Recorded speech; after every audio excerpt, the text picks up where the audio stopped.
Good evening, race fans, and welcome here to the Flatout Racing Network's coverage of the 7th race of the 6th season of the Dark Horse Racing Series, presented by Troy Lee Designs. As here tonight, we take to the Milwaukee Mile. Got a total of 13 drivers scheduled to take the green flag here tonight. Seth Cole alongside of Matthew Rodriguez. And Matt, it seems like we've ended up getting a little bit of a precursor for this race with some of the tracks we've run in the past here so far. New Hampshire, Phoenix, some of the other small, low-banked racetracks. So, we ended up seeing some hard, clean, but very close racing in those. Do we see the same here tonight? Do things get maybe a little bit more spaced out? Is it easier to pass? I mean, what's the aspects of this track in comparison to some of those other places we've been to? Milwaukee is one of those places that kind of is a driver's track, and some people love it and some people hate it. Some people love it for the fact that it's mostly strategy and it's very hard to pass. It's much of a driver's track. It kind of puts it in your hands. But that also works to its detriment of, well, hey, this is a kind of a driver's track. Draft doesn't work really that great here. Aero wash is terrible. I mean, can put some air on the front wing. You'll send some guy up the track. That's kind of what we're going to be watching tonight is you're going to see guys trying to capitalize on restarts and on pit stops. Past that, I don't expect a lot of passing tonight. Very few drivers took time. You see Craig Forsyth, the last of those in 7th. You've got Jeff Hysong in 8th, Matt Wagner, Joseph Morales complete the top 10, then Jason Hand, Joe Mcadory, and Thaddeus McMurray, the rest of the 13-car field. Last week at Michigan, we saw Rick Ravon get his second win in a row, third on the season. We've seen kind of the back and forth between himself and Craig Forsyth, but now the momentum seems to be in the camp of driver number 1. Is this a track that Craig Forsyth needs to win at to keep that ongoing battle alive? I don't really know if it's a must-win scenario just yet. I think it's kind of in that realm of it's a little bit concerning with that double points race of him being so far behind, but it's not a, hey, we're sounding the alarm yet. I think we got just enough time as, man, AJ Hobson and Rick Ravon look almost identical. They really do. It's hard to tell them apart. Very similar colors there, the red, white, and blue. As Hobson, the pole sitter, leads us into turn 1. Going to be a bit of a shootout here tonight in some respects. I think this is one of the shortest races on the season in terms of race distance. Only 150 miles for these guys. They obviously translate to 150 laps. Now, it's kind of funny that AJ Hobson is on pole. As you see Rick Ravon try to battle on down low. AJ Hobson also won the pole for New Hampshire, and he was kind of in that same scenario. So I'm kind of wondering if we might see a resurgence from Luis Gonzalez Nunez tonight.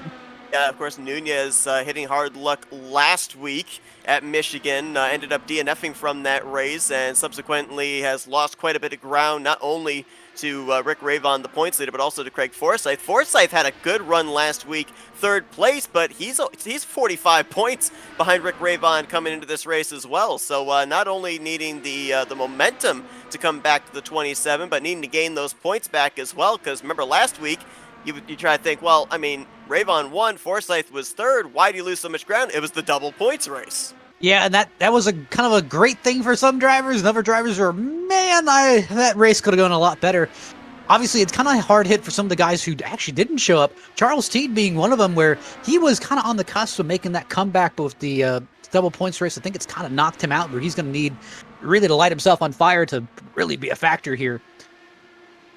Talked about Gonzalez Nunez with that victory at New Hampshire, for him to be one of the ones to watch here tonight. So saw him make that pass on Eric Peterson for 4th. Gary Corley now putting the pressure on Peterson as well. Peterson starting to go the wrong way after he started 4th. Right now back to 5th and in danger of losing that spot. And there you see the white and light blue number 27 of Craig Forsyth, who started 7th, still runs in 7th. Kind of a, I don't know, uncharacteristic qualifying effort out of him. I kind of feel a little bit bad for Eric Peterson. It's kind of, I'm looking at the recent results, and the recent results, again, we say this weekend, they just don't reflect the effort put in, and it's kind of wondering, hey, when is the bleeding going to stop? Like, when are you finally going to get back on track? And I don't know if Milwaukee is exactly that track that he excels at.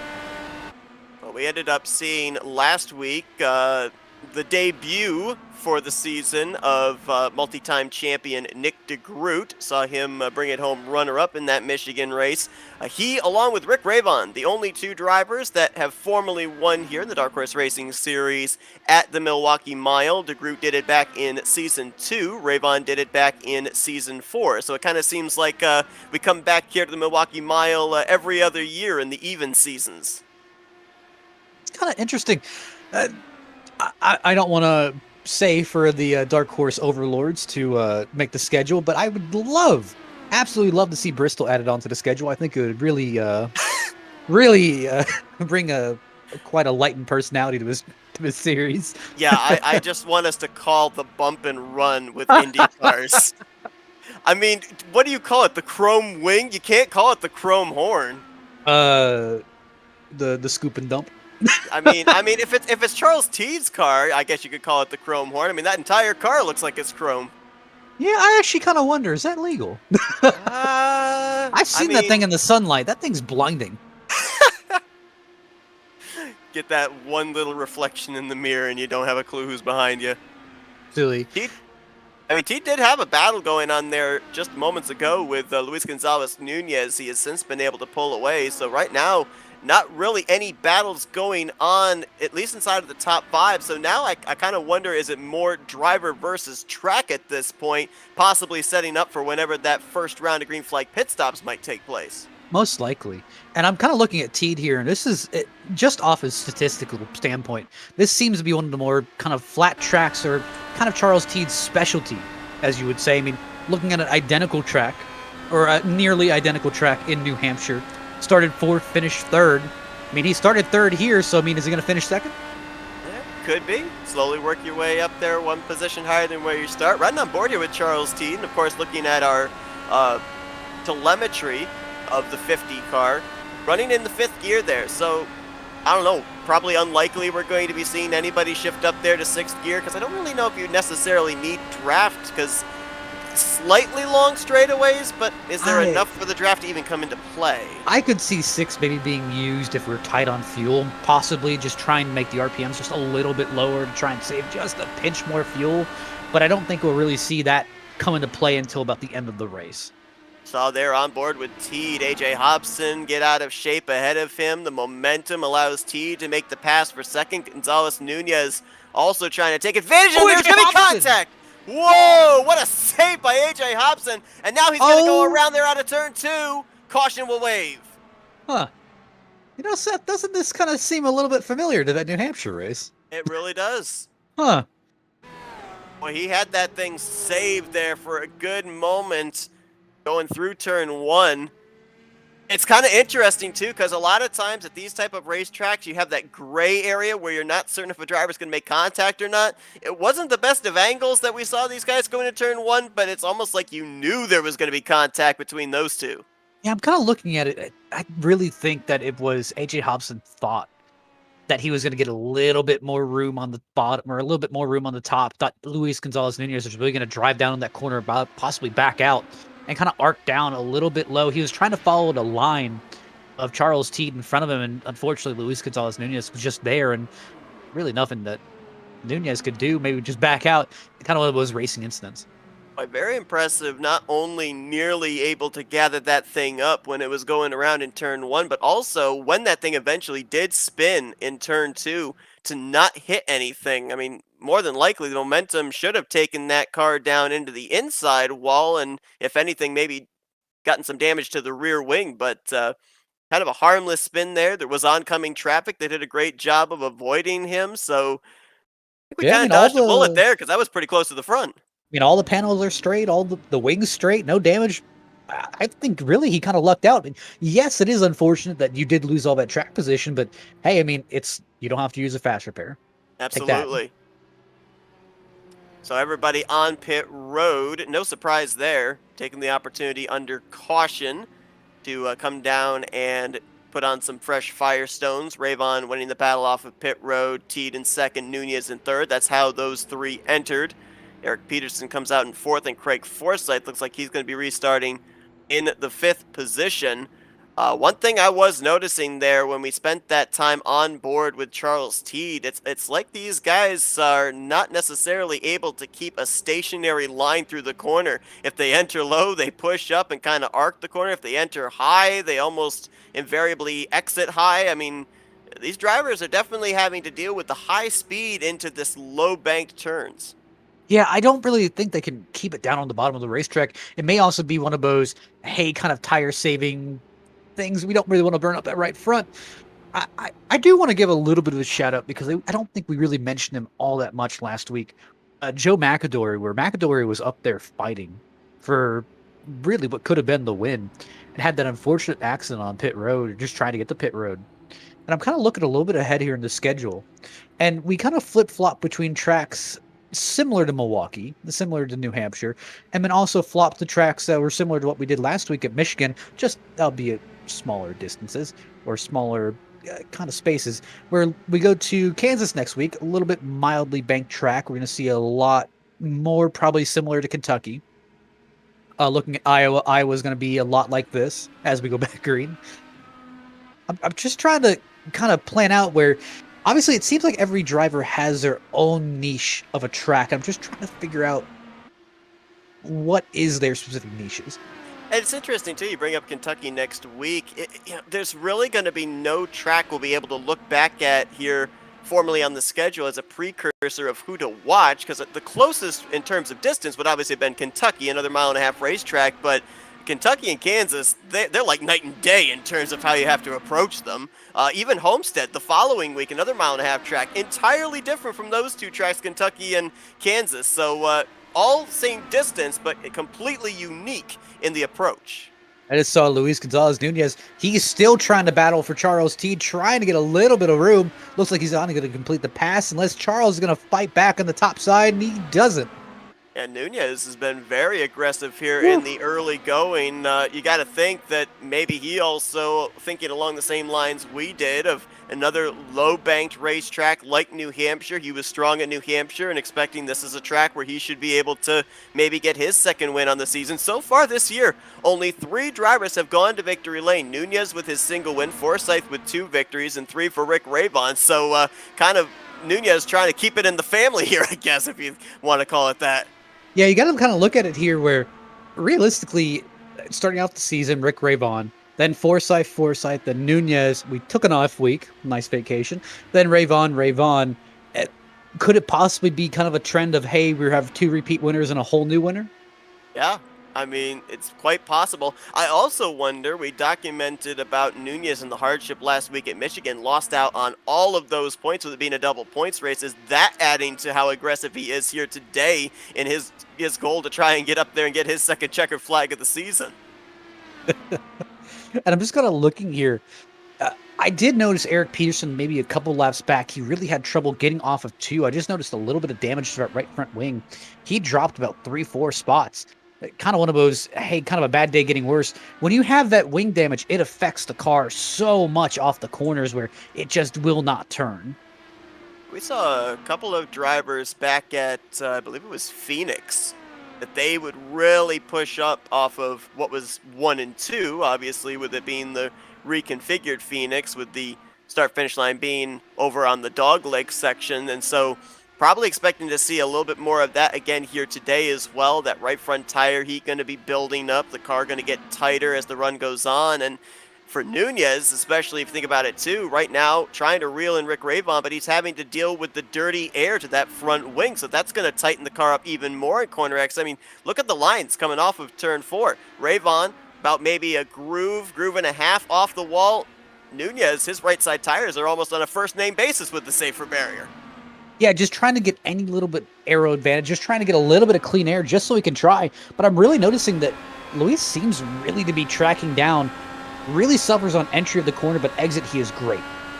You see that exit you're talking about off of turn 4, gets almost up to the back of Rick Ravon. Let's see what he can do this time with a little bit more gap. Ooh, Ravon saw the left sides get down on that yellow rumble strip, but that's only there really as a guideline to separate the exit of pit road to the racetrack. It doesn't necessarily help you in terms of allowing you to grip your way around the bottom of the racetrack, as we think we had a driver Have a moment there. No correction. That's actually Thaddeus McMurray, who I think might have had some connection problems. Yeah, just Now we see both drivers there, Ravon and Nunez, using that rumble strip. Yeah, obviously there's some grip down there, but it's a fine line of getting your tires on it and there being the difference of grip on the track and on the rumble strip where it's easy to kind of turn your car around. It does help your car turn a lot, trust me. But sometimes it can help your car turn a little bit too much. Which is surprising because very rarely have we seen drivers go down and use the rumble strip in the corners in Indianapolis. I remember back at an Iowa race, I think that was back in season 4, where a couple of drivers tested the waters on that rumble strip through 1 and 2, and it did not work out to their benefit. It's kind of one of those risk versus reward things, unfortunately. Oh my gosh, Nunez! I think he had his left sides below the rumble strip. I think he had his left sides down the apron that time through 1 and 2. I'm kind of looking.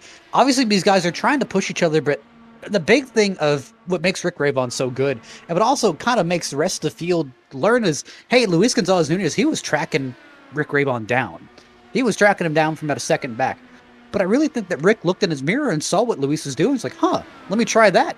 And you see him running the identical lines now, and we're really matching for times. Like, really, one does not have the advantage, and that's kind of what makes Rick so good is he's able to take that information saying, okay, track is changing, I need to change up a little bit, and being able to adapt and still be fast with it.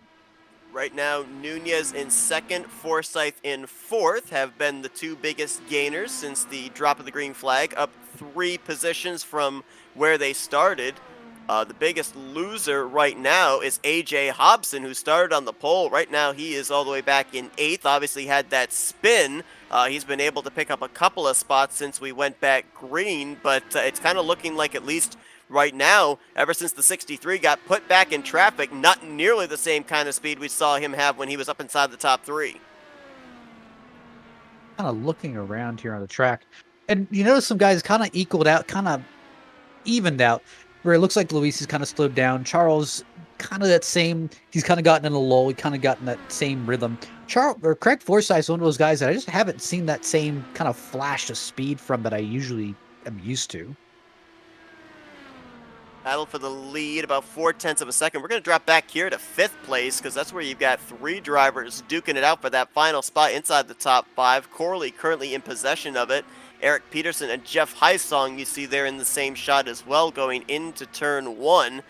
I'm taking a look at lap times here. Best lap for most of these drivers, somewhere in the 21.8 to 21.9 range. Right now, they're running in the low 22s, so about 3/4 of a second difference between their fastest lap to what they're currently running, and that's on about a 20-lap stint with these Firestones.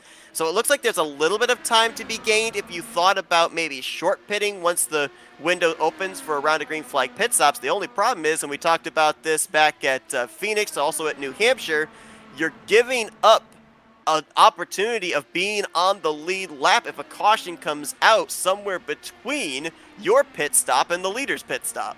Yeah, it's kind of sitting there, just you're jumping up and down, hoping for a caution to happen, but unfortunately, when you're on pit road, you're kind of at the mercy of those around you, where if you can get easily stuck a lap down. And I'm also wondering here, too, I mean, you look there from the back bumper of Gary Corley looking back to Eric Peterson, you can see there's no access road, no apron going into turn 3 for these drivers to be able to get onto pit lane. They're going to have to pit pretty much right out of turn 4. We've seen in the past these low-banked racetracks getting down there from the racetrack to the apron to pit lane. It's no easy task. We may see a couple of drivers potentially loop it around. I remember I can't recall which track it was where you made the call of it being the I'm trying to remember what you called it. They pit, what was it, the pit limiter or something on these cars, and we saw somebody spin around when they swapped over to the pit limiter. And that's really the thing where you kind of have your pit limiter easily reachable. Like, I know some drivers will kind of keep it on their wheel, like kind of as a ready button. Some will keep it as a button that's closer away from a rear wheel where you can't activate it by accident. That's another big thing where, you know, hey, hitting that pit limiter immediately cuts power where it just doesn't allow it. And yes, your wheel does light up in those nice Christmas tree formats to tell you that, hey, you've just hit your pit limiter. But unfortunately, it sometimes takes a few seconds to realize it, and by that time, you've either been run over or you may have just lost the car entirely. or you just may have lost a few seconds and you have to regain all that back. Only had one caution so far. That came out around lap 17. So you have to wonder, with drivers coming to pit road when they did under that yellow flag, just how that changes up how many pit stops they would have to make before the conclusion of this race. They've now just completed their 25th lap on this stint.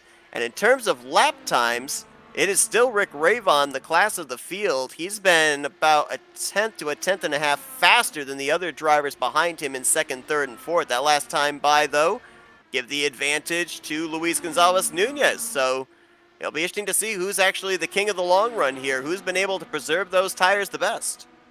That's what I got my eye on is I wonder for tire wear, and I really think right now that Rick Ravon may have the best tire wear but the worst fuel mileage of being in front of the field. And Luis Gonzalez Nunez, I think he might have some of the worst tire wear, although I see him coming back, so everything could, is get close to the wall, but could be entirely wrong.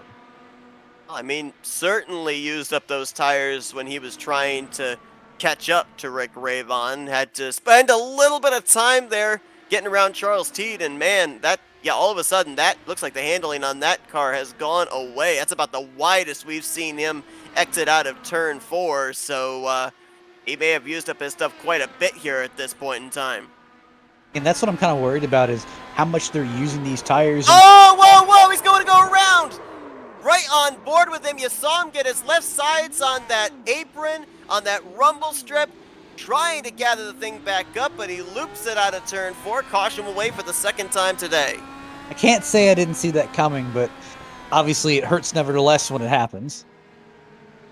You were on board with the 14 at the time, so you could see the hands at work trying to make sure that thing didn't spin and make contact with the wall, with any other oncoming race cars. Again, another solo car spin, bringing out a yellow flag here tonight, so we've dodged a couple of bullets. That's the second time we've had a driver spin from up inside of the top 3. And it's kind of one of those noticeable things where, obviously, if you're Luis Gonzalez Nunez, you're kind of kicking yourself right now where, hey, I mean, you did just lose P2 and you did just kind of mess up any pit strategy you had. But obviously, hey, there is the bright sides to it of your car isn't destroyed. That is very nice. And the fact that you technically do get a reset here where everyone does come down to pit road, but unfortunately you're going to be stuck back on that pack trying to race your way back up again. And it also leaves us in the dark of knowing just how far these drivers really can make it on fuel, because we didn't get to see another round of green flag pit stops, as you saw the replay there of Nunez's spin. Maybe another good thing for Luis Gonzalez Nunez as well, as opposed to the A.J. Hobson spin. When Hobson went around, he dropped back to about 9th, 10th. Nunez was able to get his car refired, continue on under pacing in 7th, and actually picked up a spot on pit road, will be restarting in 6th. So didn't lose nearly as much track position with his solo spin as Hobson did in the early going. So, like I said, it's a risk. It's kind of a good thing that happened and bad thing that happened. One guy who's probably enjoying this is Charles Teed. He's now restarting P2, having the chance to see if he can make a run on Rick Ravon, try to maybe jump him a little bit and hope for the best. Craig Forsythe's another one of those guys who, again, he's just kind of waiting for his reset to happen where he's in P3, he's fully ready to go, see what he has for Rick. It is the highest that Craig Forsythe has run so far here tonight, up inside of the podium at this point in time.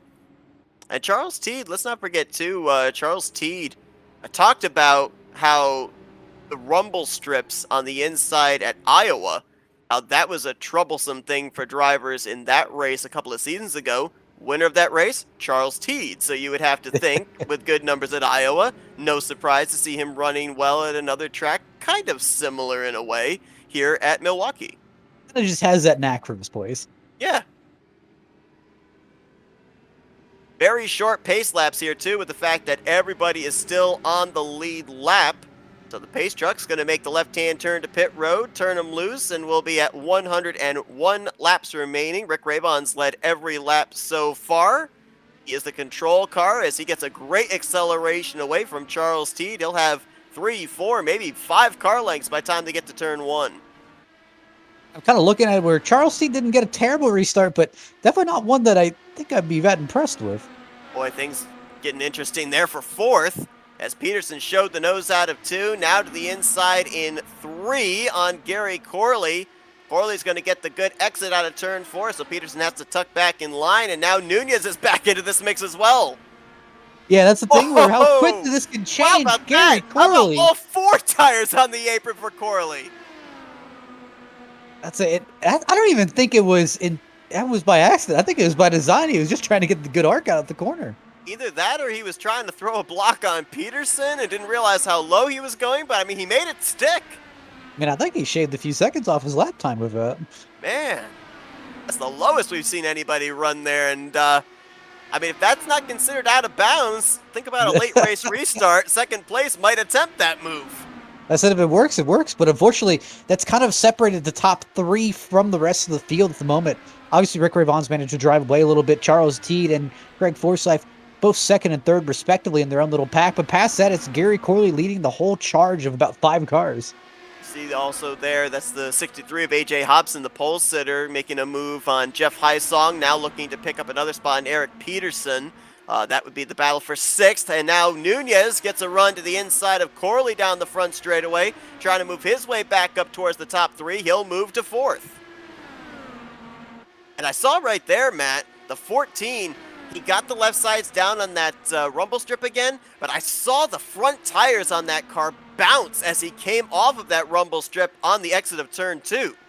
So realistically, kind of what I'm inferring from that is it seems like it's plowing just a little bit, but what he's trying to do is almost kind of get the front tires loose, but I really think that's going to work against him because A, you're going to end up burning that right front a little bit, but also it's not going to get the car to turn. You're really just going to plow out of the corner exit. If it's working for him, it's working for him. He obviously knows more than I do, but I'm not seeing the benefits. I'd be a little bit worried too because we saw him spin around after we saw him getting really tight the last couple of laps prior to that on corner exit, pretty much assuming that he used up too much of his stuff getting around Charles Teed and eventually trying to run down Rick Ravon. I mean, he's back on go again trying to make his way through traffic, which granted he has to do that in order to get himself back up at least into the top 3, but once he gets there, what's he got left in the tank? That's the bigger question of, what do we have left? He is closing in on Craig Forsyth, so that battle for 3rd place may be happening in the next 2 or 3 laps. Gap between those two, about 0.6 of a second. Rick Ravon, though, he's been able to maintain about a 2nd lead back to Charles Teets, another 2nd back to this battle for 3rd place between Forsyth and Nunez, and then throw a blanket over 2, 3, 4 cars again, back from 7th place on back. Corley, Peterson, Hobson, and Hysong are all running within about a 2nd and 0.2. I'm watching here, and I'm waiting to see who really makes this first move. Obviously, I've watched the Gary Corley, and I've seen Eric Peterson. He's tried that same kind of move, trying to run that yellow rumble strip, just hasn't had the same results. Same thing for Craig Forsyth, where I'm kind of seeing him try the same move of running the yellow rumble strip. Just, it doesn't seem like anyone's getting the same benefit out of it as Luis is. Now, I might be wrong. I'm trying to remember back to our New Hampshire race and Phoenix race. I believe at the shorter racetracks, fuel window for these guys is roughly in the 40 to 45 lap range, which makes it interesting because we went back green with just a little over 100 laps left to go. If we do manage to have this race go green to the end, this could be a very interesting fuel strategy race because based off of calculations, drivers should have to make 2 more pit stops for the conclusion of this race. That final pit stop more than likely being somewhere in the region of 10 to go. But is there enough off the throttle time here where you might be able to stretch this run to 50 laps and the final run to 50 laps?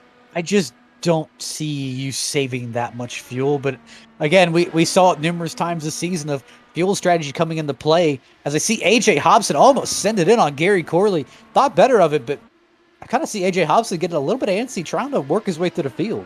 And things got really wadded up there. Corley got a run on Peterson, Hobson got a run on Corley, and Hysong got a run on all of them. And everybody was trying to figure out which lane the other one was going to run through the corner. And Peterson has now since kind of broken away, but it is still really close between the 763 and 18 for the 6th position. Hobson's the only one I've really seen aggressively attacking that yellow line where he is going straight all the way down to the bottom underneath the rumble strips. and try to use that to arc off the corner. It seems like it's working for him, but it seems like it'd be extremely unstable.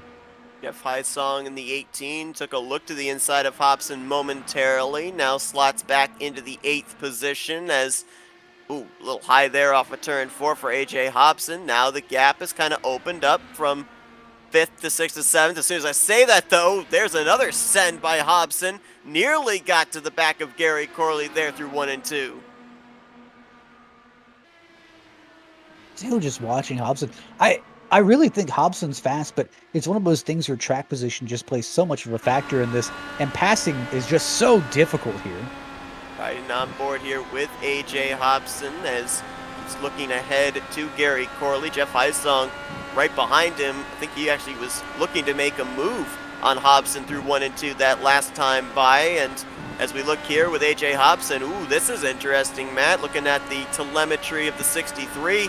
Just saw him at the last moment there before we brought up the telemetry, shifting down to 4th. There you see it again, and then back up to 5th gear. So downshifting all the way to 4th gear for the pole sitter. An idea I haven't thought of before, where realistically he's trying to shift down to get a better exit off, obviously at the cost of any more fuel, and obviously just the additional action just going down. But I don't think it would yield that great of results here. Saw right there, ended up going from 5th up to 6th gear, now back to 5th gear. So yeah, he's playing with all the gears. Now back up to 6th gear, down the back straightaway, as you saw with this on board, losing the 7th position to the 18 of Jeff Hysong. And ooh, really pushing up there. You could even really visibly see the back end was sliding on the 63 car through 3 and 4. Like I said, I see him so aggressively attack that bottom lane. I'm just... I think they're just asking for trouble. Yeah, you saw him yanking the wheel to the left there on corner exit, so I think he's asking a little bit too much out of those tires here over 20 laps into this run as Rick Ravon continues to show the way. Rick Ravon, former champion of the Dark Horse Racing Series, 3-time winner this season, points leader, coming into this race and trying to continue to extend that points lead, extend his win total here in the series, and trying to go for 3 in a row as well. I'd have to go back and look. I believe 3 in a row has been done in the past, but I don't recall when the last time was that it occurred. I'm trying to think. When is... I want to say Maleska the Third, maybe, back in Season 4. Yeah, I don't think it was last season. I think it was the previous season before then. Double check on that here, as Alpha the lead might be closing up here. As a matter of fact, it's almost looking like Teed, Forsyth, and Nunez may be starting to close up, so we could have maybe a 4-car battle for the lead here in just a few moments, and I wonder if that's because the one could be trying to save fuel. Did he use up too much of his stuff trying to open up the gap? I don't know what's going on here, but it's certainly looking like, based off my telemetry, he is losing ground to 2nd through 4th. I think he may have burnt up his tires just a little bit. Gap right now from 1st to 2nd is 7/10. Now cut it down to 6.5 and the last time we looked, it was about 1.2 seconds as Forsyth that time off of turn 2, little wide towards the outside wall. In terms of lap times right now, the top 4 are pretty much almost running identical lap times, all in the 22.0s to low 22.1s.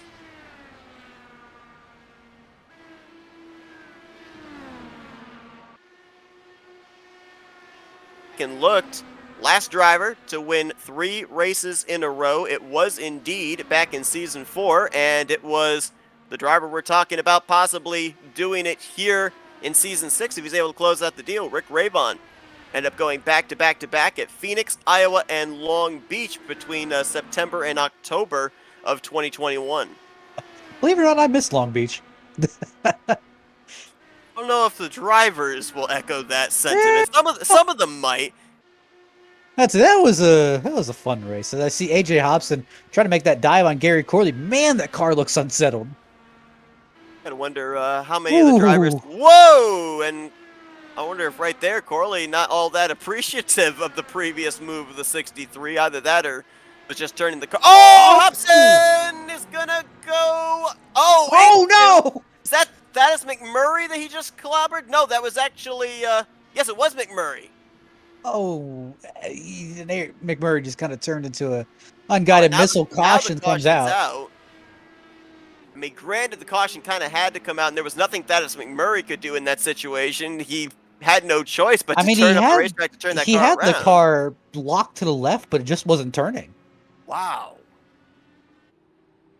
I thought we were going to be 3 for 3 in solo car spins, but unfortunately, Hobson 63 spun down into the path of the 37 of Thaddeus McMurray, and you can just see that 63 of Hobson is crabbing down the front straightaway. A lot of suspension damage, so that will more than likely be our first faster pair of the day as we go back and take a look at what happened.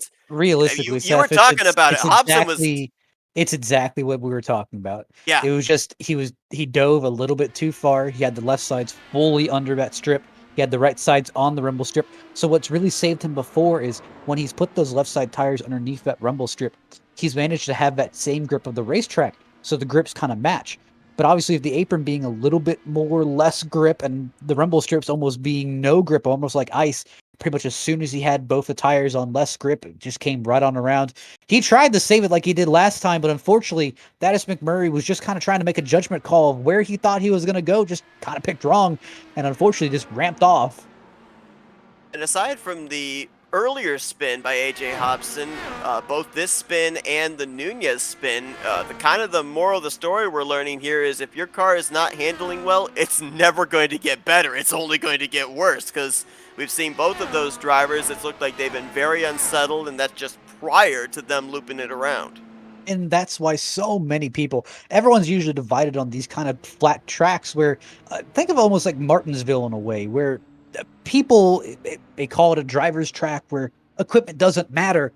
But realistically, you can really see the people who love these tracks, who are great at tire saving, who are great at just making sure they hit their marks every time and know how to deal with maybe an ill-handling car versus those that, again, they may not have that great of car control, or they just may not be as experienced with this car. And that really comes out the show with this, where Rick Ravon, someone you know who's extremely experienced with this car, Charles Teed, someone you know who's extremely experienced with this car, Stephen Craig Forsyth, Luis Gonzalez Nunez, those guys you know in and out, who know this car.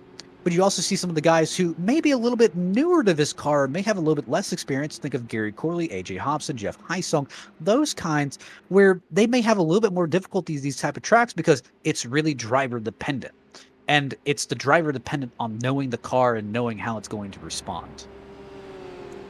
Thaddeus McMurray, he's taken on his faster pair. He lost a lap in making his way to pit road. AJ Hobson has been on pit road for the last 2 laps, has not taken on his faster pair, and still sits in his pit stall, so not sure what's going on there with the pole sitter.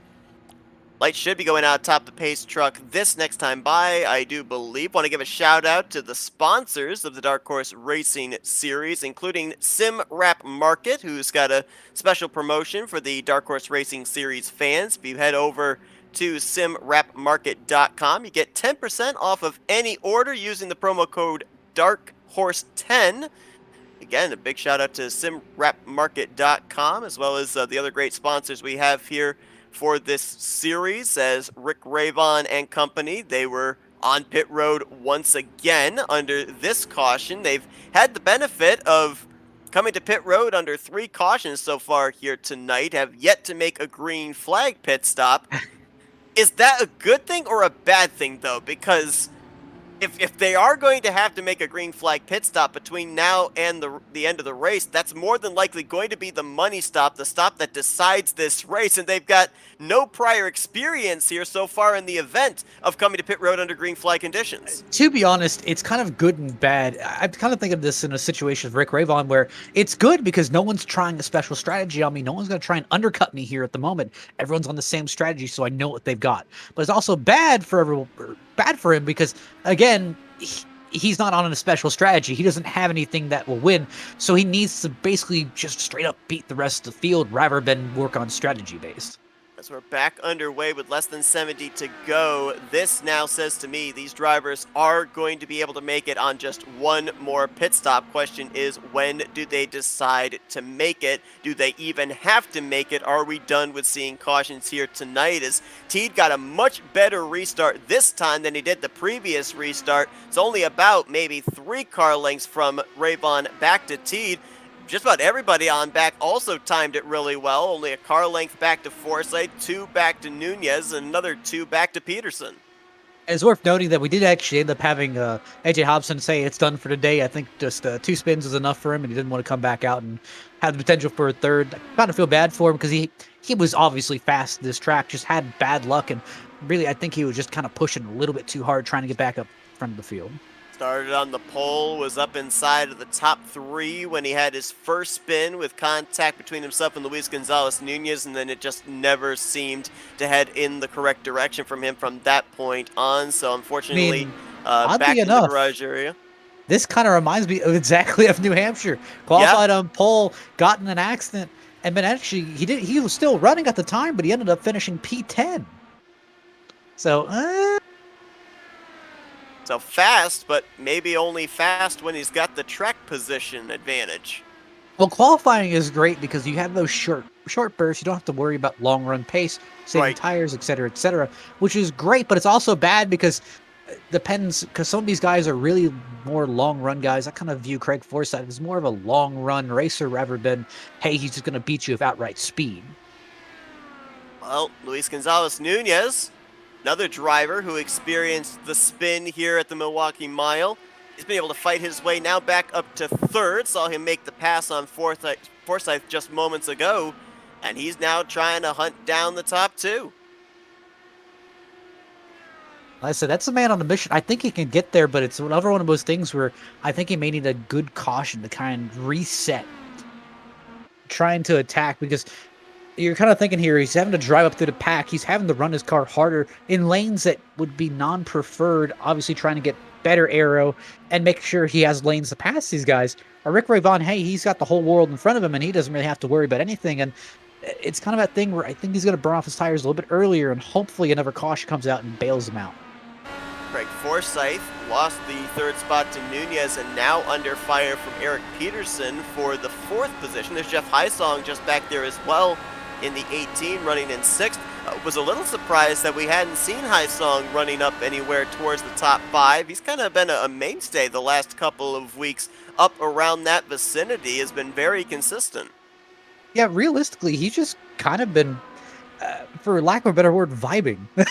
Yeah, that's a good call. I mean, look at the points at the moment. I mean, Jeff Hysong, technically, he's 3rd in points. He has not been flashy. He has been extremely consistent, though. Realistically, he is one of the only drivers in this, or one of the, I'd say maybe 4 drivers in this field who have above 5 top 10s. He is always in the top 10, at least really around the top 10. And again, he has those good days where he could show out and get a good top 5 here and there. But again, I think he's in the transitional period of someone who really could be a threat, just given a little bit more time. We're going to watch this battle brewing for the 2nd position as Luis Gonzalez Nunez begins to play the Jaws theme on the 50 of Charles Teed. A little less than half a second, the gap between those two as we're coming to less than 60 laps to go here at the Milwaukee Mile. I mean, these guys tick away lap times really fast. Takes them a little more than 20 seconds to complete a lap. I mean, even on old tires, it only takes them roughly 22 to 23 seconds. So let's talk strategy here, just in case we end up seeing this thing come down to a green flag pit stop. When we went back green, it was with a little less than 70 laps to go. If my speculated number of 45 is correct, that means that these guys could maybe come to pit road somewhere within the next 20 to 25 laps and be able to make it the rest of the way. Is it worth doing something like that? Or with the fact it doesn't take very long to change 4 tires on these cars, do you maybe wait as long as you possibly can, take the less amount of fuel you possibly can? If I were in this situation, it varies. If I'm Rick Ravon, hey, I'm the master of my own destiny here. I can kind of choose what I want to do, but obviously I'm going to be influenced by the guys behind me. If I'm Charles Teed, right now I'm not straight up beating Rick Ravon on speed right now. I need to try and do some strategy here and hopefully get myself in front. So if I'm Charles Teed, I'm one of the first ones on pit road. I'm going to try and undercut to the maximum of my ability, hit when my window opens, take some new tires, fill it up with fuel, and hope I can make it to the end. So when, again, Rick Ravon comes in, I can take advantage of that. Hopefully I can leapfrog him, maybe half a second to a second ahead of him. So I force him to track me back down. And again, you've just seen how hard passing is here at this track. Same thing with Luis Gonzalez, Nunez. I think realistically you need the shortcut, undercut Rick Ravon, and hope for the best. Now, Craig Forsyth is kind of in that a little bit. Craig Forsyth and I guess Eric Peterson are really in that kind of question mark zone. Again, I think short pitting could help them, but I don't know if they'd gain the same ability off of it. So I don't think it's really much of a risk for them to really run out this pit cycle, maybe hope for a caution to come out, trap some of these guys a lap down, or again, take that lesser fuel, maybe take right side tires and just see what happens. You talk about lap down. Another thing we have to consider as we're about to enter into the final third of this race is we do have the 37 of Thaddeus McMurray involved in that last caution. Had to take on the faster pair, lost a lap in doing so. So with being a lap down, if we were to have any future caution, that would be one extra lap of pacing. And this series does not do overtime cautions. So, we have to kind of add on an extra lap of potential pacing as to the possibility of the race ending under yellow, as a big send by Luis Gonzalez Nunez is going to get him the second spot on Charles Teed. I'd say Luis, I really think, has the speed, so it's, I think, realistically up to him, just trying to figure out if he wants to pit Ravon or maybe pit one lap earlier than Ravon, just trying to get any bit of an advantage, because I think realistically Gonzalez Nunez and both Charles Teed can really take advantage of an undercut. I do think that Charles does burn his tires a little bit early into the run. I don't think he's really that good of a long run pace kind of guy, but I think maybe taking the new tires early, trying to see if you can claw your way back, maybe hope that you can get maybe a leapfrog, kind of a second lead, and then if another caution comes out, hey, you've got that track position, you can kind of play around a little bit and figure out what you want to do. Nunez, pretty much back where we saw him before he had his spin. So now, you're back hunting the one. What can you do differently here on this attempt to get the race lead that wasn't successful on the last run? Well, the good news is that Nunez is running about kind of a tenth faster than Ravon. He does have the advantage of the draft, where it's not that big of a factor, but it still is notable. I'd be kind of putting my focus a little bit more towards this next pit stop. I'm kind of looking towards it because you need to start spotting your entry, and hey, to really take full advantage of your pit entry, you're going to need to hound it into that pit road. And this is not an easy pit road to kind of hustle onto. Yes, the pit road itself is quite large, but the entrance is very narrow. Same thing for the exit. The exit is very narrow as well. So I'd kind of be focusing on that where, hey, I need to pretty much go straight up to my line, slam on the brakes, hope not to spin it around, and hit my pit limiter to make sure that I'm right on the edge of, I want to try to get the fastest pit stop possible. It's interesting you bring up Nunez possibly trying to short pit Rick Ravon. It's kind of been the MO of the driver of the 14. He did it at Auto Club. He did it at Kentucky. Usually one of the first drivers to hit pit lane. So it'll be interesting to see if he does do that here today on a green flag pit stop at the Milwaukee Mile, or maybe kind of changes his strategy up here in relation to what the one car does. I mean, realistically, looking at both of them, they're both basically carrying the same speed, which is good and bad. Which is good because you're not losing any time, but it's good because you're not really making any time. And that kind of goes both ways, where you can stay on the same strategy of Rick Ravon if you think you can beat him on speed. Strategy will bail you out if you think you have enough or the same speed as Rick Ravon, but you just need hopefully a strategy call and you think you can save tires just a little bit better than he can. Like I said, I'm a gambler. I'd love to roll the dice because Rick Ravon, he hasn't really been in draft today. He hasn't had to deal with the aero push of these cars. He hasn't been struggled with that. So I think the moment that you get him in draft, it's going to take him a few laps to really kind of get himself back to how he needs to race, and that may give you just enough opening to kind of drive away. So again, if my numbers are correct, if it's about 40 to 45 laps you can make it on a tank of fuel, these drivers could go another 10 to 15 laps, but should they choose to come to pit road now, they should be able to make it the rest of the way. So far, not seeing anybody electing to go with that strategy, as not sure which to follow here. The battle potentially for the lead, or this great three-way battle going on for the fourth position involving Forsyth, Peterson, and Hysong.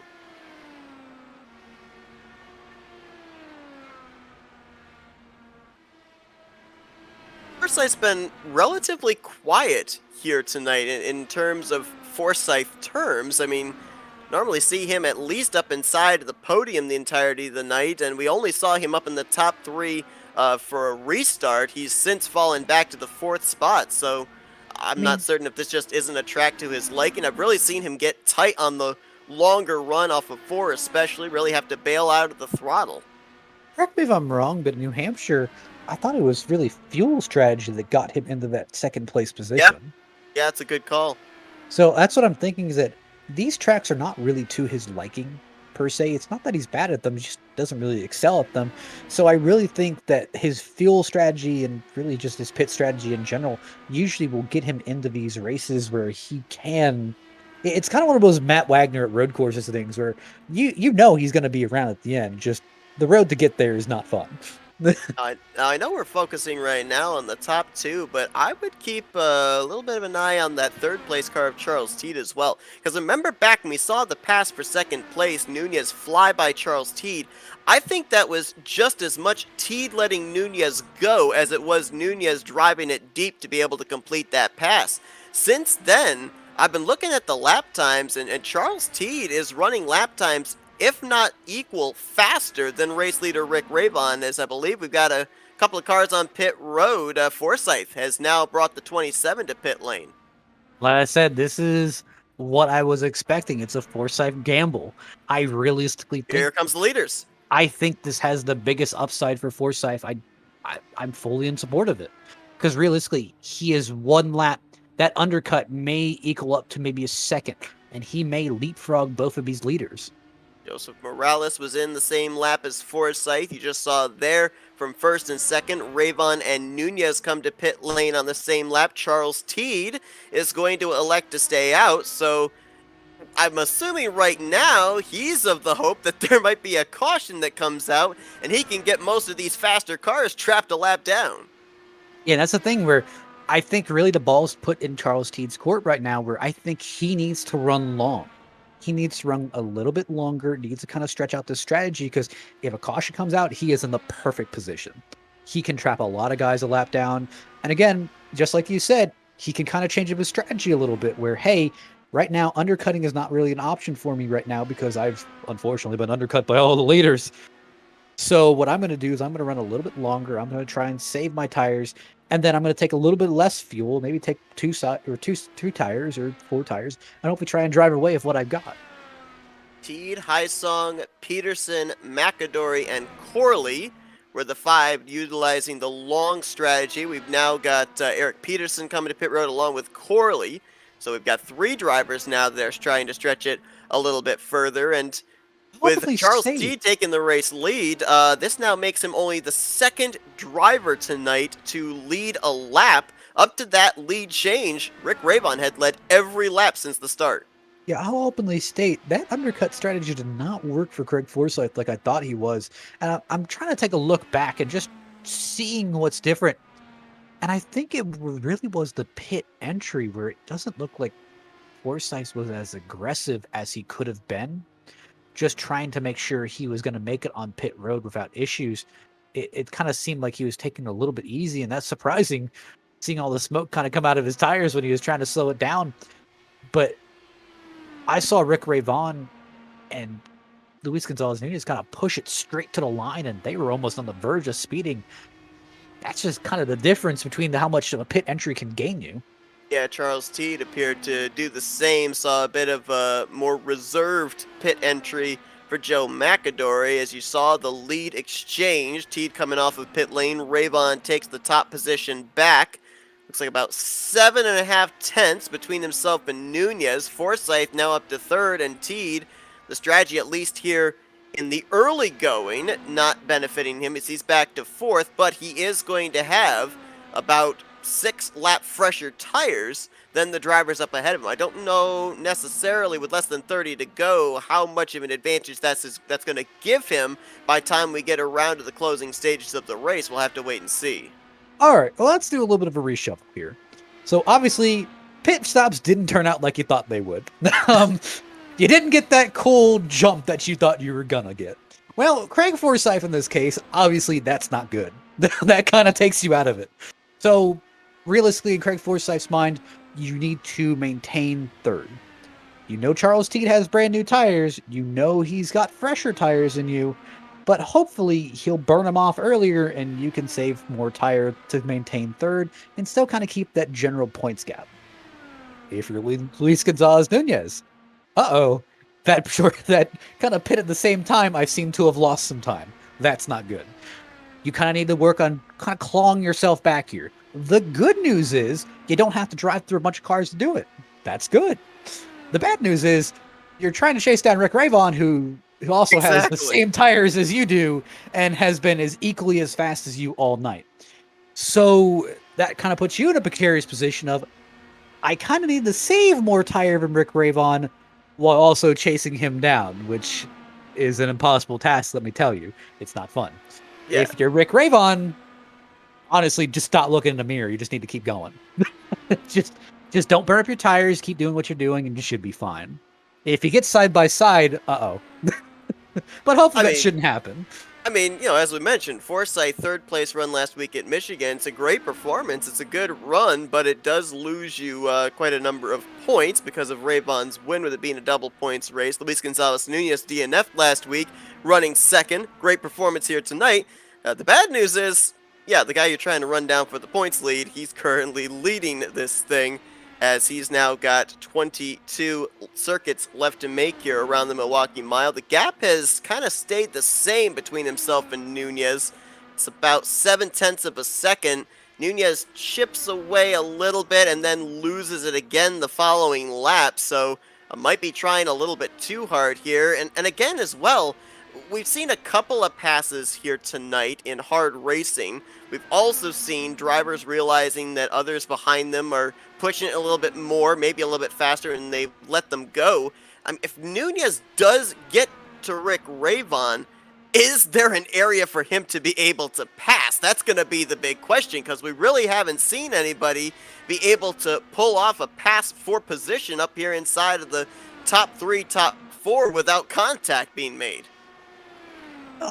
I'm obviously right now I'm kind of watching Charles Teed, and I'm seeing that gap kind of evaporate a little bit, but I'm not seeing it evaporate at the rate that I'd be extremely concerned of if I'm Craig Forsyth. I'd be wondering, when is my fall off for my tires? How quickly is my fall off going to really become apparent here?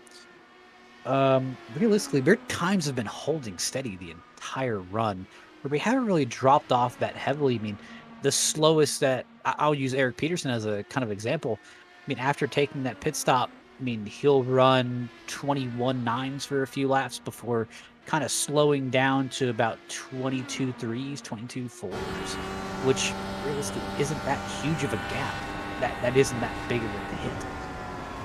So I don't think tires are really that much of a factor, which kind of got me thinking, like, I wonder if another caution came out, if you would be confident enough to take no tires. Well, this is the longest run we've had so far here tonight, and the Milwaukee Mile in length, considered a short track. Something we talk about at short tracks, but maybe not necessarily with the Indy cars, is going to be lap traffic. On board here with Nunez, you can see ahead, race leader Rick Ravon is about to encounter the tail end of the field, consisting of Gary Corley, Joe Mcadory, Joseph Morales as well. So this might be exactly what Nunez needs, because it's going to be the first time, pretty much the entire race, that Rick Ravon, the race leader, might be dealing with dirty air on the front wing. Yeah, and that's what's really making it so hard to close up the distance. And, if you want a cool history lesson, that's actually why the DW12 was retired. That goes on to a whole nother story. But obviously, kind of looking at this, trying to track down Rick Ravon is a challenge in itself, but also trying to deal with all the arrows coming off of it and still being in that preferred racing line, still having the same times, but also dealing with all the extra wash coming off of his car. That's what makes it extremely difficult. Gary Corley is the next driver they will encounter. That driver they just lapped was Thaddeus McMurray, going a second lap down.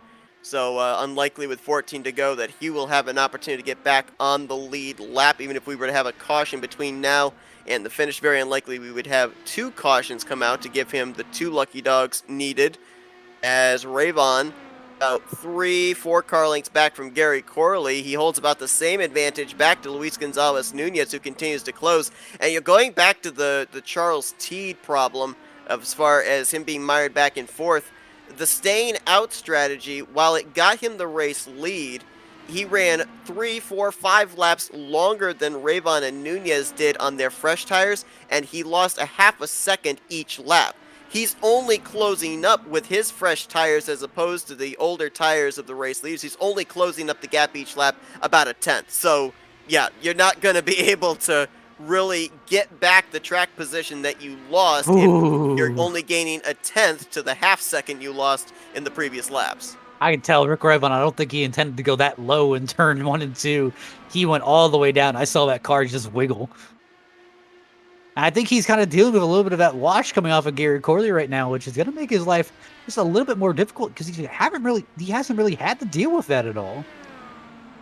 And Gary Corley right now, he's got the pace where he doesn't have to necessarily let Rick Ravon by. I mean, last time Corley ran in the 22-1, so it's not like he's a slow machine. It's common courtesy, but again, you're fighting to stay on the lead lap. I understand trying to hold your ground. There's nothing telling you to get out of the way.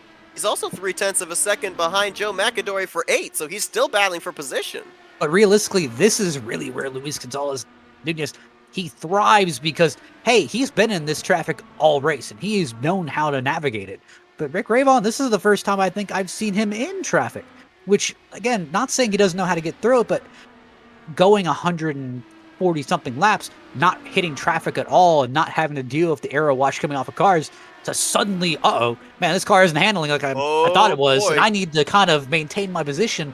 This kind of puts a whole new emphasis on, I've got 7 laps to go. I've got to hold this guy behind me, and I don't know how this car is going to react when I try to pass this guy. And Nunez, look at how he lets his car ride up. Oh, Corley and Ravon going to get together. Cautions out as the leader is wrecked in the middle 1-2, and he gets hit by another car. I don't know what Ravon was doing there. Oh, I'll man. be perfectly. I said, I understand wanting to get around. Teed was the other car. I said, I understand wanting to get it by a guy. Obviously, the thing of being a lap car is you have to be predictable. But also the thing about being the car that has to pass the lap car is that you also need to be predictable. Realistically, Gary Corley was never expecting Rick Ravon to send it 3 cars deep into the inside. I don't think this is over. I think he went off after the 7 there as he's now making his way back to pit road. Yeah, I'd say I don't think it was Gary's fault. Realistically, go back and take a look here. Yeah, I agree with you. I was surprised he sent it in there on the 7. Obviously, yes, you could argue that, again, Gary should know that the leaders are behind him. However, kind of having that awareness of you don't think the leader is going to send it 3 cars back on you. That's a send. There's no doubt about it. No, whatever way you slice it, that is definitely a send. Realistically, I call that desperation. Yeah. It was Rick Ravon knows that he has to go. I was going to point out that Luis Gonzalez Nunez, he was running higher through the corners and getting really good exits out of the corner, and he had actually closed it up to I believe it was a car length. My correction, we'll go back and look at it again here. I thought Ravon was going after Corley. Corley parked his car in front of Rick Ravon on the back straightaway. Honestly, that's just something that never needed to happen. Again, Yes, agreed. It's on both parties there. That's my definition of a racing incident where Rick should have never put himself in that situation, but also Gary also probably should have lifted and gave him more room. It just, again, never should have been in that situation, and obviously more awareness. And what a tough break for Charles Teed. Just an innocent victim in that, saw the smoke, went to the outside of Forsyth there, and unfortunately gets clipped in the right rear tire, gets airborne, and went for a wild tumble there into turn 2. Just like that, Charles Teed, because his car was upside down, he had to call the tow back to pit lane, and he is now multiple laps down. So what was looking like was going to be at least a 4th place finish. Who knows if he might have been able to get up there to Forsyth to get that final spot on the podium, but just like that, with less than 10 to go, that good performance is gone. Well, obviously this kind of puts some things into perspective. So if you're Luis Gonzalez Nunez, you suddenly have all this open air in front of you, and if you're Craig Right. Forsyth, you're wondering, how in the world did I get here? So obviously, Craig You're Forsyth. also wondering, is this race going to go back green? Because we had lap cars I think when it'll that go caution green. came out. I think it'll go green. 1-lap shootout, green-white checker. Let's see. Let's see if the lights go out this time. If they go out this time, we got a green-white checkered. If they don't go out, we may have a 1-lap shootout. And Lights looks like went the out. lights may have gone out. Yep, so we are going to have a 2-lap dash here. So right now, Craig Forsyth has to remember this. Hey, Rick Ravon's not out of this race. He's P7. Even Yep. after all that damage, he's not a lap down. He's P7. And he took a faster pair, yep. He took a faster pair. He's got new tires. New tires don't mean very much. But you got to remember here, regardless of what happens, don't lose second. Don't wreck the car. Yes, a win is a win. Win would help. Win would get you right back on top. Don't wreck the car. Don't send it from 3 car lengths back trying to get past him. It's not going to work, and all it's going to make is Eric Peterson very happy. Yeah, if Ravon gains spots and points on you, that's something you can't control. But maintain what you can control. This is a track that Rick Ravon was dominant at, and that you weren't really that dominant of a car.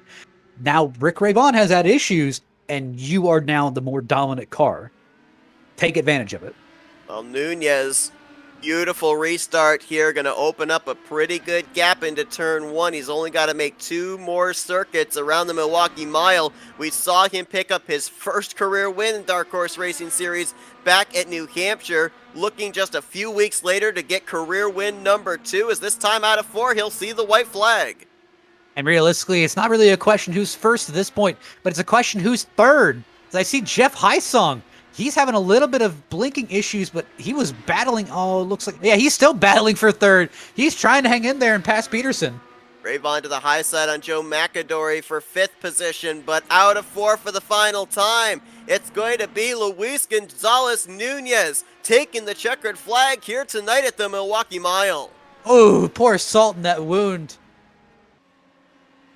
I just saw that Joseph Morales at the last minute just barely got in front of Rick Ravon for that 5th position.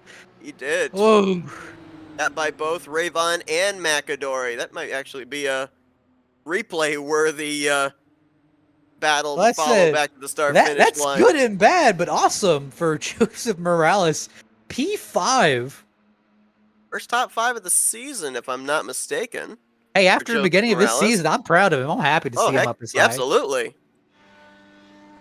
As Nunez burning it down here on the front stretch. I mean, who's to say if the contact doesn't take place between Corley and Ravon that Nunez didn't have a strong enough car and didn't have a setup plan to be able to get around Ravon for the victory, but certainly was kind of gifted the track position when Ravon ran into his issues.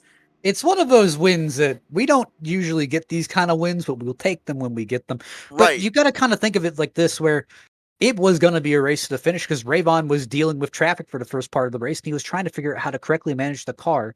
While, again, you got to think Luis Gonzalez Nunez, he's been doing this all race. He's had to come from the back to the front about 3 different times. He was used to this, and this is where he thrived. So realistically, it was going to be. Oh my gosh, that pass by Morales, he split the middle. He threaded the needle.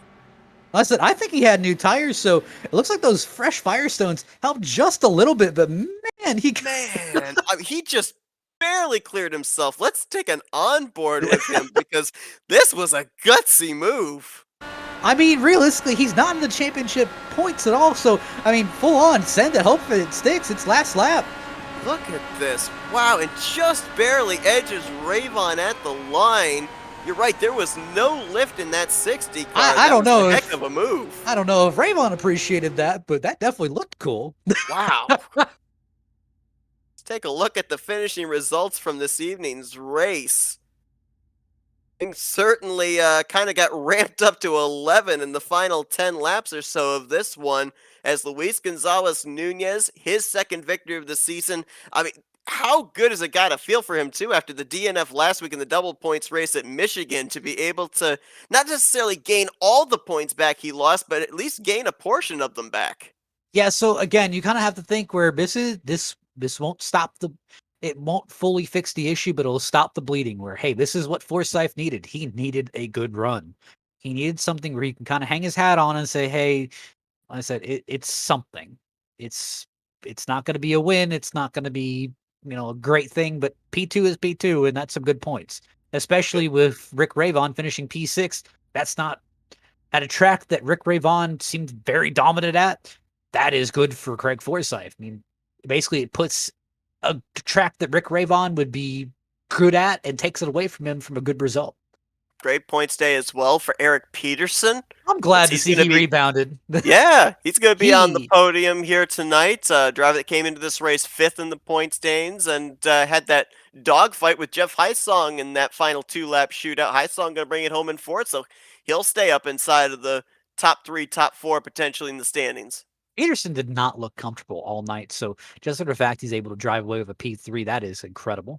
Yeah, Peterson coming into tonight only had one top five prior, and that was a fourth place finish in the season opener at Poconos. This is actually his first podium finish on the season, 7 races in. Joseph Morales, we saw with that amazing move, going to get the final spot in the top 5. Ravon in 6th after dominating this race, leading the most laps. It was looking like he was going to be the one to maybe be in victory lane for the 3rd straight race, but unfortunately, as we saw there, the contact at the end puts him outside the top 5. Joe Mcadory, last car on the lead lap, in 7th. Thaddeus McMurray, he got one of his laps back, but finishes in 8th. Gary Corley, I believe he finished this race behind the wall, 2 laps down in 9th. Charles Teed, who was involved in that last caution, unfortunate run there for him in 10th. Certainly not indicative of how strong a race car he had the entirety of this race. And then you see the rest of the drivers back here. AJ Hobson called it an early night, and Matt Wagner, Jason Hand, who were scheduled to be on the grid, neither one took the green, so they get slotted into the 12th and 13th finishing positions as these drivers will be preparing themselves to head a little bit further west towards the Midwest to the Kansas Speedway next week. But it's time to talk with our podium finishers here tonight, and let's see if we can kick things off with a driver that we just documented gets his first podium finish on the season, and that's Eric Peterson. Eric, Matt and Seth up here in the FRN booth. You got us? Hey, how's it going, guys? Well, man, I'll tell you what. You had a really decent car here tonight. Looked like everybody out there was struggling, but that car kind of came alive there in the final 10 laps or so. Ended up getting on the podium with the wreck that took place in the closing stages, but had to hold off Jeff Heisong. I mean, how good does it feel to finally put this car on the podium, get some good momentum going for the 36? Yeah, it feels really good. We had a good car tonight. Not as fast as those guys up front, but I was holding my own there, 5th, 6th place, and I could catch them once we got a few laps on the tires. It felt like I was maybe just a little bit more in a rhythm than some of those guys, but yeah, it was a lot of fun. But those guys were pulling away from me. Rick and Luis. Luis was on a tear tonight. He deserves that win. With unfortunate circumstances, so did Rick though. But those guys were super fast tonight. I had nothing for them, but I certainly had something to finish. 3rd, 4th, and 5th. But I hate to take a podium the way I did, but I'll take it. Eric, my man, I'm so happy to see you finally ended up getting the monkey off your back. Obviously, the 8th, 10th, 7th, 7th, and 12th place finishes, not that great. I had to repeat it just to make sure. Yep. Kind of going forward. I mean, we've got I think we've got Kansas coming up.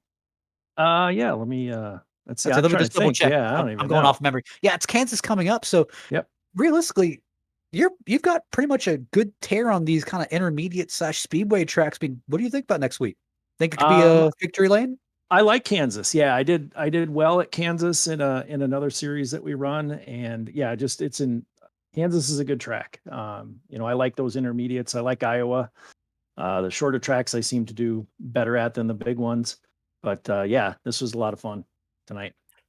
We were comparing this track to a lot of the other short tracks we've been here on this schedule, in previous schedules. We had obviously Phoenix, we had Iowa in previous seasons. And I remember back in the Iowa race, we ended up having a lot of drivers get their left sides down on that rumble strip through the inside of the corners, and it really unsettled the race cars, ended up spinning them around. Here tonight, it kind of seemed like drivers weren't afraid of those rumble strips. We saw them get their left sides below the rumble strip. I think at one point we saw a driver actually put all four tires down and run that Yeah. apron access road off in turns 1 and 2. I mean, Yeah. was there an unsettling of the car if you got down there, or was it one of those rare occasions where it actually helped guide the car through the corner? Yeah, this is one of those tracks where you can do that. Coming out of two there, you can get below that yellow rumble strip, and the car just had enough grip to run down there if you timed it just right. I did it a couple times, but it wasn't on purpose. It was more like the front end just stuck, and all of a sudden I was heading that way, so I might as well just take it and go. But that wasn't my intention. But yeah, in turns 1 and 2, the car just settled settled well. If you got out of it just enough early, like kind of right where the Safeco barrier started there, that's kind of like was my point. And then you just let the car roll and turn in. And as soon as it started to turn in is when you were on the gas and just kind of hit that. There's a little point in turn 2, those rumble strips right kind of makes a natural apex right there. And that's the point you want to hit. At least that's what I thought. But obviously I wasn't fast as those other guys. I got to go back and look and watch their lines. But yeah. Well, second top 5 of the season, first podium of the Mhm. season here tonight. Eric, Mhm. congratulations once again. Before I let you go, we'll give you the opportunity to thank some sponsors and do some shout outs. Yeah, thanks. I want to thank you guys for broadcasting. It's always nice to be, up here talking to you guys. I want to thank my dad down in South Carolina, and thank Charlie and Craig. They were in our Discord channel along with Gary and AJ Hobson, who exited early. But yeah, those guys helped out a lot, just chit chatting during the race. And thank all of our sponsors, and congrats to Luis and Craig for the finishing up the podium. Eric Peterson, third place here tonight at the Milwaukee Mile. Congratulations once again on a great run. Best of luck next week at Kansas. All right. Thanks, guys. Let's see if we can now dial up our second place finisher. Gonna gain some points here on the points lead heading into next week. We don't know just exactly how many, but Craig Forsyth, Matt and Seth up here in the FRM booth. You got us? Hey guys, how you doing tonight? Doing good. I'll tell you what, we got treated to a heck of a race. Got really exciting there at the end. I ended up just seeing moments ago with the driver's chat that was going on, just saying that you missed that wreck by inches. I mean, it certainly looked close to us as well, but I mean, got you up there into second on the back bumper of Nunez there in that final 2-lap shootout. I mean, was there anything you could have done to at least stay in touch with him and have a shot at him on that final lap? Oh God, no. Him and Rick were class of the field tonight. They were by far. I think Louise was the fastest, and Rick had the lead. So good on him to hold that. I got lucky avoiding that wreck, and there being a wreck. I don't think I was getting second otherwise. Well, Rick, you're not Rick. Well, Craig, sometimes luck is all it takes. Obviously, Rick didn't have that luck tonight. So kind of taking that into a little bit of consideration, obviously this seemed like one of Rick's stronger tracks. This didn't seem like a track for you tonight. But going into Kansas, you guys are going to be on a little bit more equal footing. I mean, do you think you're going to be able to kind of make some strides or possibly take back the points lead going into Kansas? I'm going to give it a go. And this is normally one of my worst tracks. I'm not good at the flat oval tracks. It's not one of my fortes. So getting getting that over and done with and getting out with a good result is definitely better than I expected. So we ended up seeing drivers here tonight. Nobody really looked like their car was handling at peak. Some drivers were fast, but were really tight off the corner. Other drivers we saw, as their cars were starting to tighten up, they would actually then start to get loose on corner entry. I mean, what was the biggest thing you were dealing with here today, especially on that long run near the end? Oh, it was tire wear for me. I was too hard on the tires in the corners, and it wasn't going well for me. That's for sure. I wasn't treating the white tires nicely, and I'm normally not at that track. Still a great performance for you here tonight. Going to be gaining some point stands, as we stated. Some points going into next week at Kansas with the runner-up finish here this evening. So another podium finish for the 27 car. Before we let you go, though, Craig, we'll give you the opportunity to thank some sponsors, do some shout-outs. I got to thank Jim at 40 Racewear and all the guys. And it was a good night tonight for everyone in the league. I think we didn't get the full field tonight, but we still got everyone who came out looked to have a good race. So it was nice seeing everyone. Good to see you guys, and can't wait for next week. Greg Forsyth brings it home P2 here tonight at the Milwaukee Mile. Once again, congratulations on the great run. Best of luck next week at Kansas. Thanks, guys. Stay safe. And Matt, you pegged it going back to the stats in New Hampshire. Hobson on the pole. Nunez got the win. Hobson got the pole here tonight. You speculated maybe we'd see Nunez in victory lane. I think you stole my crystal ball maybe here. Let's see if we can go down to victory lane and talk with Luis, his second win of the season. Luis, it's Matt and Seth up here in the booth. You got us? I got you. Well, man, I'll tell you what. I want to first speculate on what we were seeing start to build there towards the end of the race. You were reeling in the one car, coming up on that traffic. We saw you running a slightly higher line through the corners, getting that great run on corner exit down the straightaways. Did you have a plan to get around Rick if we had stayed green to the end? No, really, it's super difficult when you're close to 0.3 or something like that. The air is so difficult to try to do something. So I really thought to the last 10 laps when it's coming the lap down to try to play with that. So I saw the opportunity that, but so I basically, they played with me to the lap down, but unfortunately this was the accident with Rick. But it's super difficult. I going down to 0.8, and after that I regrouped again with him on the front. 0.4. That's the maximum close when I was with Rick, but super difficult. So I still waited for the mistake. But he didn't make any mistake on the track. So it's just only the last one when I tried to pass the lap down. But unfortunately, he went inside. So yeah, that's bad for him. I really believe bad for him. So, Luis, I know with the double points race at Michigan, you didn't get the result that you wanted. However, the points just got updated.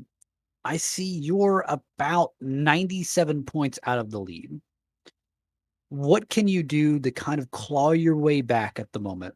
Trying to get as many points as possible. So maybe when we have that double points race in Indianapolis, that you can be in the contention to possibly steal this thing. Well, that's what my mistake in Michigan. Really, when I came in, I did the speeding on entry. The last pit stop, I really short for maybe 10 laps or something like that, or 15 laps. I don't remember. So I know that's a lot of points, but could be happen like today, like Rick got Greg today. Maybe the next one. I have a lot of confidence with Getaway. It's coming Richmond maybe somewhere. I don't know if it's Richmond or not, or maybe one short track more. I don't remember. But I think if I keep going in the top 3 and top 2 maybe, or I don't know, get maybe a couple wins more. Should be going to be interesting on Indianapolis to win the double points, but really, I still also wanting more. I lost Pocono, so I didn't was in Pocono for something happened that day. I don't remember why, but it wasn't Pocono, so I really lost basically 200 points. So in the best possibility, so like the good view, I lost 200, but was in Michigan could be finished third because I saw Nick DeGroat was back and somebody got second or something like that. I saw the last Greg on Jeff and there, so could be get third over there, but well, that's my mistake. I think so. I just think it in race by race and see what happen. So I really I just still I still thinking about what is coming next week, but maybe Indianapolis is gonna be tough. 200 laps could have happen anyways, anything. So yeah, let's see. I still like what 7 races more or 6 races more. I don't know, but we're gonna work in each one, so it's okay. Yeah, still got a good handful of the season still left to go. I believe 7 races left. This was actually the halfway point. Luis, we were talking about this racetrack coming into tonight, trying to make some comparisons to other tracks we've been to in the past. One that kind of stood out was New Hampshire and the similarity of the low banking going into the corners. You obviously were very strong at New Hampshire, were able to pick up your first career win there about a month ago. What, if anything, were you able to apply here today that you were able to apply back in New Hampshire, or are they two entirely different racetracks in how you had to kind of attack the corners? Well, it should be similar, but in here you can go with more down, so you don't have any problem with that thing. So I really just experience. Just basically, I have experience before in the Dado League, and we racing in Milwaukee, and I was strong, but you know what? It was about just use the throttle. That's what I said last time. I use a lot the throttle. I have a lucky actually. I have a lucky 2 times. I have lucky because I lost Rick was coming in because I shorted fuel, and also because today now Rick get wrecked for Gary. So I really just I don't know. I still thinking about to going up and down, up and down, up and down. But I use it, and at one point I use the brake because I remember can use the brake, but it's the same things. It's really don't change it, nothing. But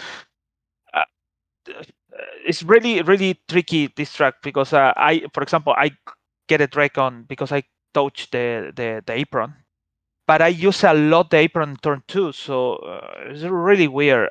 But in New Hampshire, it's just only if you go too low, you can lose the car. But if you go too high, you're gonna move faster. And here is if you go high, you're going slow. And if you go too low in this track, you're gonna be more faster. But you must to find the point how to coming up to down and try to wait for the mistake for the front guy. And also, this is the thing: Milwaukee, you waited for the mistake of the front guy, but in in New Hampshire, it's just only try to stay back with the guy and get the draft and pass on the turn 1 or turn 3 or anyway. Well, you talk about how the track today was unpredictable. We saw a lot of drivers, it seemed like, also dealing with that same problem. A lot of drivers looked rather unsteady out there, but right place, right time to be able to slip by that wreck to pick up your second win of your career. Congratulations on that. Some good momentum going into Kansas next week. Before we let you get back to celebrating, Luis, we're going to turn the mic over to you for some Victory Lane thank you sponsors and shoutouts.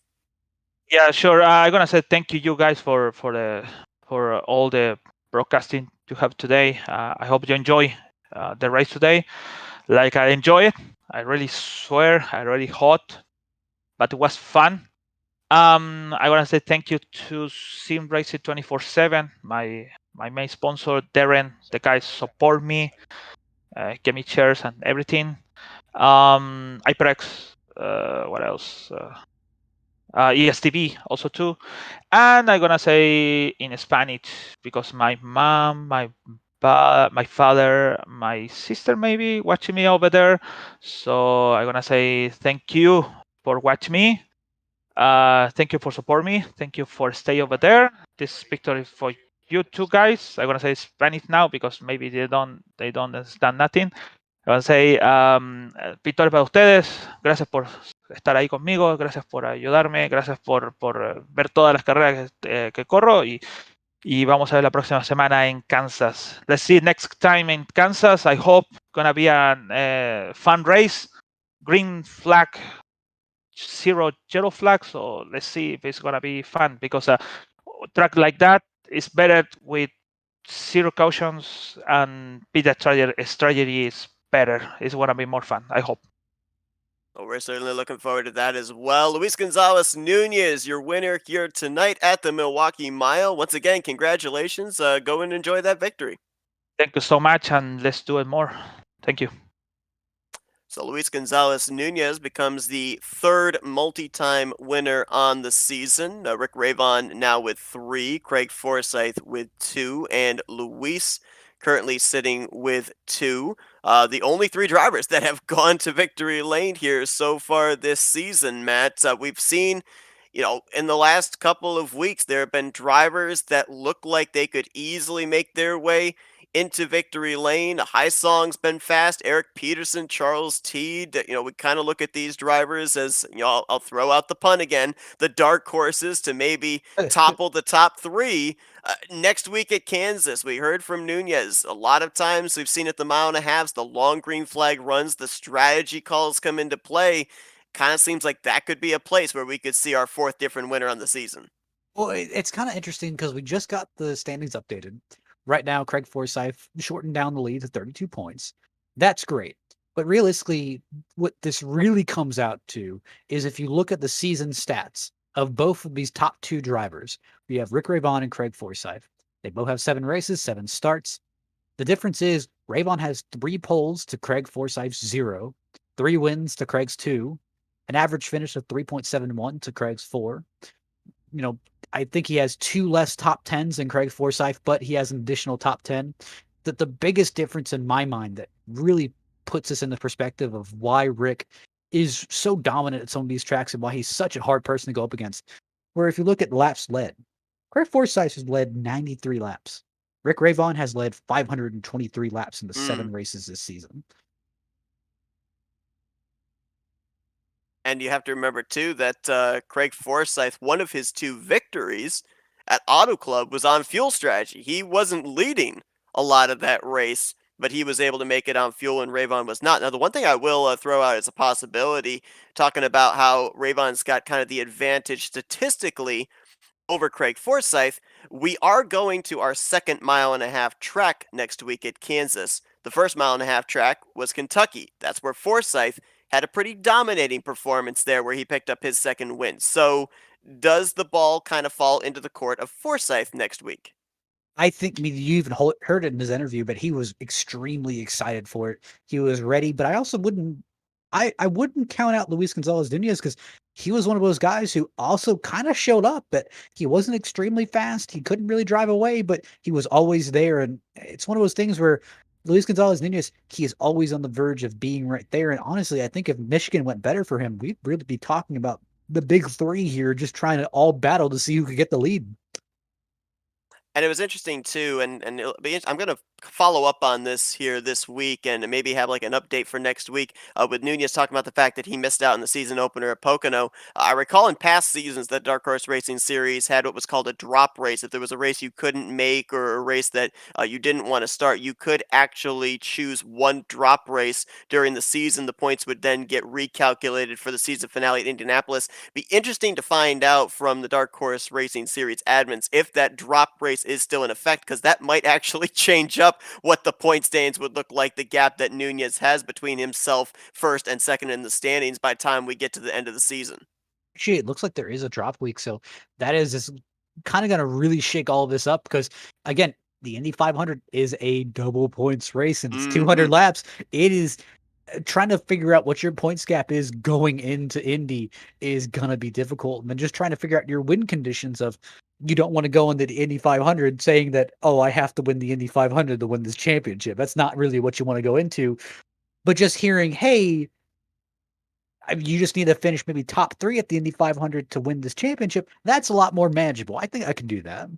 And we've seen a lot in the past year, too, with that Indy 500 being the regular season finale. A lot of times, one-off drivers enter into the field, and so a lot more points on the line to be gained and or lost. But tonight, Luis Gonzalez Nunez, right place, right time, had a strong race car. Again, we don't know if he had been able to get to Ravon, if he had been able to make the pass, if we had stayed green, but able to make his way by the wreck that took place in the closing stages, able to hold off Forsyth in the final 2 laps to capture his second win of his Dark Horse Racing Series career. Congratulations to him. As he said, just got to have some momentum now, kind of string together these good finishes because it's been an up and down season for him with good finishes and then DNF. So we'll see if that good luck can continue next week when we will bring you coverage of the 8th race of the season. We enter into the second half of the year here for these drivers at the Kansas Speedway. That again will be next Sunday night. Green flag scheduled to fly at 9 p.m. Eastern Standard Time. Matt, it was an unpredictable race for the drivers and kind of an unpredictable race for us up here in the booth as well. Not able to know what way this race was going to go, even down to the closing stages, but appreciate you joining me in the booth for this one. As always, I'm looking forward to Kansas. Yes, indeed. Hope that you guys will join us as well. For Matthew Rodriguez, I'm Seth Cole. We'll see you guys next Sunday night as you've been watching another broadcast courtesy of FRN, the Flatout Racing Network. This broadcast is the copyrighted work of Flatout Racing Network and may not be rebroadcast, retranslated, or used in any form without the express written consent of Flatout Racing Network and iRacing.com Motorsport.